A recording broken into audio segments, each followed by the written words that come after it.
Alors, c'est quoi en fait le Conseil d'État qui dit ah ben écoutez, on peut suspendre. C'est quelque chose qu'on a entendu déjà depuis des mois, voire des années, mais apparemment, je ne dis pas que ça s'accélère, mais apparemment ça se durcit ou ça se précise. Ça se formalise. Ça se Donc, formalise, voilà.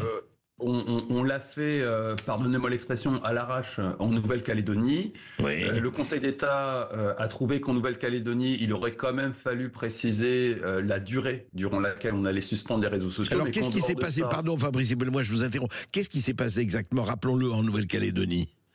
Alors, en Nouvelle-Calédonie, on a eu un classique, c'est-à-dire une espèce de rivalité entre émeutiers à qui fera la plus belle émeute. Et ça se jouait principalement sur TikTok avec vraisemblablement des interventions de l'Azerbaïdjan. Ouais. Et puis une coordination des groupes d'émeutiers à travers une autre application de réseau social qui est Snapchat, qui permet effectivement de coordonner un groupe dans un conflit asymétrique de façon extrêmement efficace, vu que Snapchat, ayant pour interface une carte de géographie un peu comme Google Maps, qui permet de localiser ses amis et les endroits où il y a des snaps qui buzzent particulièrement, c'est-à-dire en situation d'émeute, là où l'action se passe, et ben effectivement, vous n'avez plus du tout besoin de leadership ou de coordination au sein d'un groupe. Oui. Vous n'avez juste besoin que d'émeutiers qui suivent leur petite application et qui se dirigent là où il y a de l'action. C'est ça. Donc Snapchat et TikTok, voilà, les deux mamelles ou les insurrections.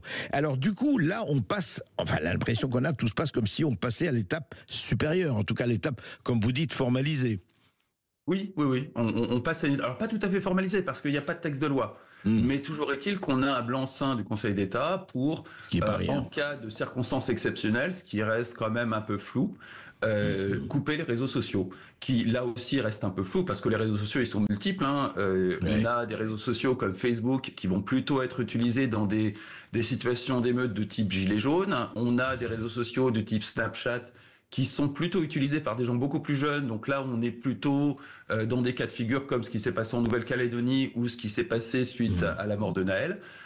Et à partir de là, l'État, désormais, a la possibilité de couper avec comme seule contrainte de donner des limites en termes de temps et de dire je vais couper pour 1 semaine, 2 semaines, le temps que ça se calme. Et effectivement, c'est quelque chose qui est utilisé, qui est pratiqué un peu partout dans le monde et qui est plutôt efficace.